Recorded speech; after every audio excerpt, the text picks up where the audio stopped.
Irish show. That's right. Welcome in. Welcome back, folks.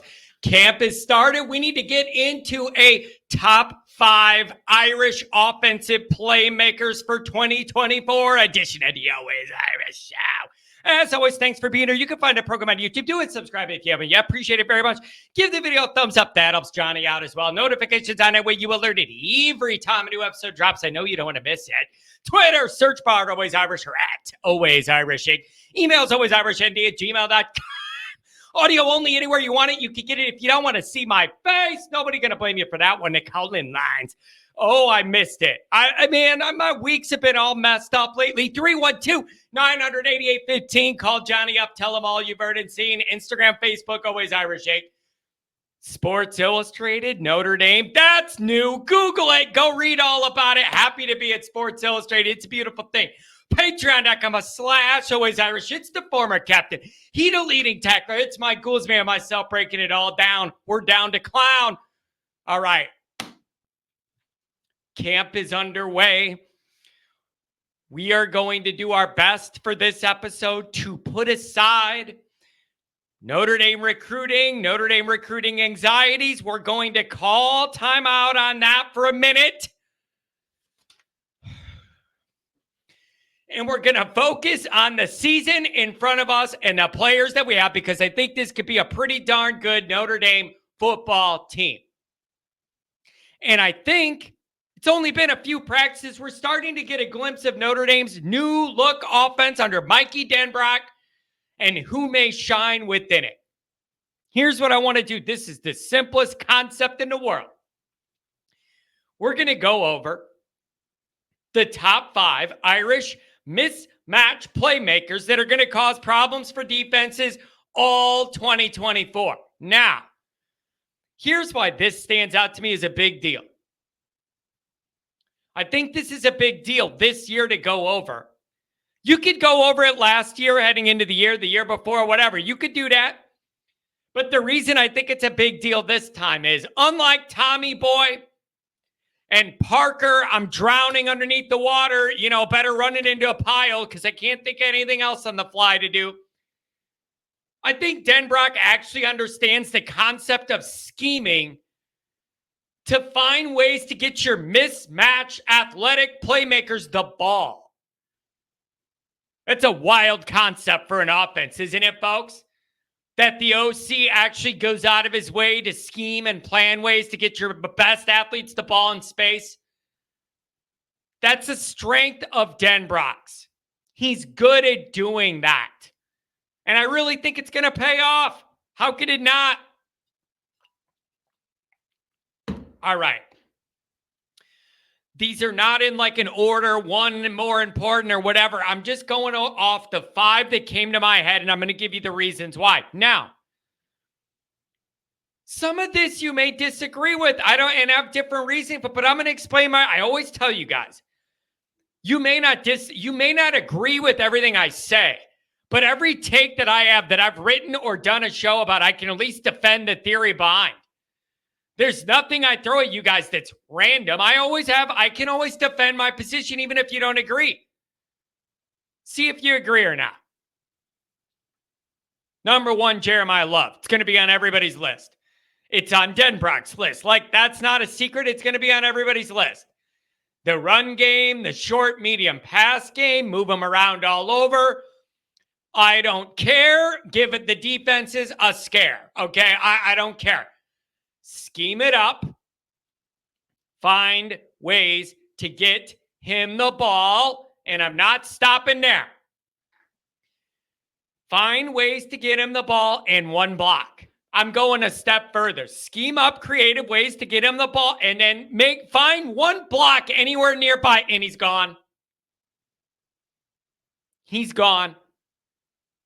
That means none of these little flares out to the sideline where the sideline's a defender, we're throwing right to it and there's nobody to block. And our guy catches it for a half-yard gain. A staple of the Notre Dame offense the last 25 years. I will never understand it in a million years. And I know, unlike some people in this niche, I don't know all the scheming and everything. I'm not telling you I do. All I know is I've never understood what you think you're going to do when you're throwing a ball out to a back, a receiver, whoever, 2 feet from the sideline and there's no blocking. I don't understand what you expect to happen. And it's gone for a loss or a 1-yard gain for the last 25 years, but Notre Dame's kept doing it. I don't get it. How about you actually get a block out there? Scheme it up and give him 1 block. He gone. Hawk Harrelson, he gone. Get on back there. He gone. How about number 2? Wait, back to number 1. I'm still interested to see. Mostly in the run game, and then they were kind of teasing him at a receiver position in the spring. I want to see if they do that or if they stick to running back, but then have him run routes, whatever. I want to see what they do there. Number 2, Eli Reardon, tight end.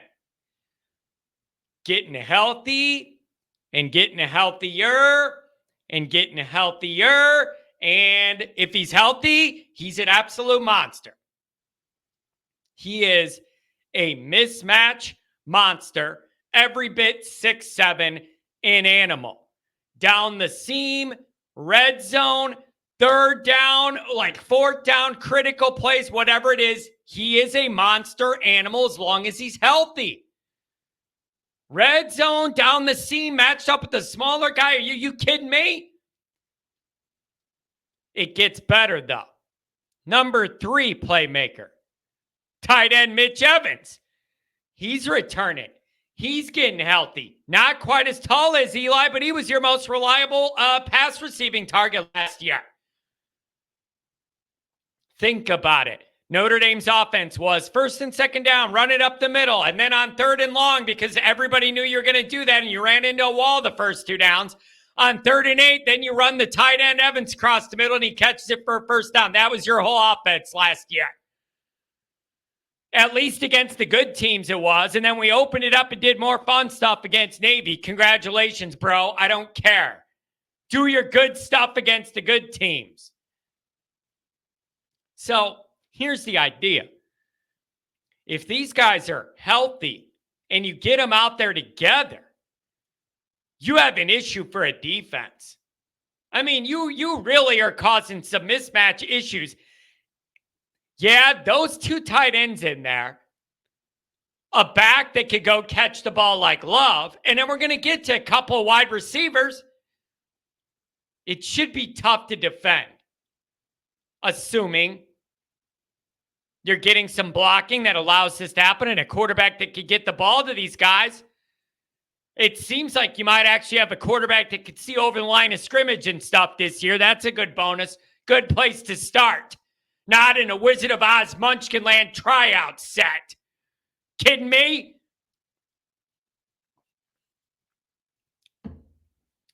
I don't think those first 3 are in question. Here's where some of you may disagree. Maybe not. Jaden Greathouse, number 4. He appears to be bigger. He appears to be faster. He appears to be more confident and ready to be a leader on this offense in his 2nd year. I think he's ready for this role, and I think he's earned this role by having to carry so much of the load last year, even when he wasn't healthy, because we had 2 wide receivers in the whole program. And so, is he a burner? No. Is he the fastest guy of the wide receivers? No. Some of the transfer guys might be, or the freshmen or whatever, faster than him. But it's a matter of a little bit of experience and coming into camp looking bigger and faster and more confident, thrown into the fire last year and having to be a leader in a group that didn't have any leadership. It was a tough role. And I think he's going to emerge on the other side of it stronger for it. So you may pick a faster guy, whatever, that's fine. But I like him for these reasons. Number 5, Jordan Faison. Faison's my Payson, right? Again, I mean, I laugh at it. I make fun of it. The whole like, bro, one of your best receivers wasn't even on scholarship for football. What are we doing here? Doesn't exactly scream big time football program. Going to the lacrosse field or pitch or whatever the hell you call it to get your receivers. Get serious about your life. That ain't the real world. Here's the deal, though. He ain't the fastest. He ain't the biggest. But he's got something you can't teach. He's got something you can't coach. He just has a natural knack to make plays. And I believe in that. You can't coach it. You can't teach it. You can only scheme it up so much. But I sincerely mean that. He's got a little bit of that playmaking it factor where he just finds ways to be open. He finds ways to make things happen. He finds ways to wiggle into a spot, into position where there's a window and get a ball and then do something with it.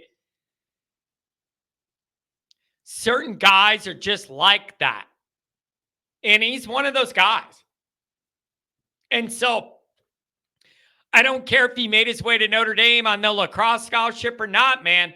If you're one of those guys that has a knack for just making football plays, man, I respect that. Again, you can't teach it. You can't get in that weight room and train for that. You can't read the playbook and be better at that. Like some guys just have a knack for making big football plays, and he's one of them. So that's my list. Those are my 5 guys. Who else would you have? Would you have one of these? I could see somebody saying, John, you got 2 receivers on here, but I want one of the fast guys. I could see somebody arguing for one of the burners, one of the other names there, just because of the speed. I could see that. And I wouldn't say you're dead wrong for that. I could see that. You can make that argument. Here's something else too. So far, Lauren Landau, the early reports from camp, I've been saying I'll believe it when I see it, when all the guys that are there every day reporting, oh, this looks good and that looks good. And this wide receiver group's totally dead. Yeah, I'll believe it when I see it against A&M. I'm going to get all my answers, good or bad. I'm going to get the truth. I'm not buying into anything till I see it. But when it comes to just like size, that guys look bigger and faster and whatever, that's more objective, not subjective. It's just like they have more muscle, and it's like shows. So far, the reports are good on Landau, and these guys coming in the best shape, twitchier, bigger, more muscle, leaned up, whatever. That's a good sign. That's a good sign. So those are 5 guys I have as matchup masters to pair with Mikey Denbrock, Jeremiah Love, the 2 tight ends, Raritan Evans. Stay healthy. Both of them have had issues. You got to stay healthy. Great house, Faison. Let me know. Would you have other people on the list? What do you think?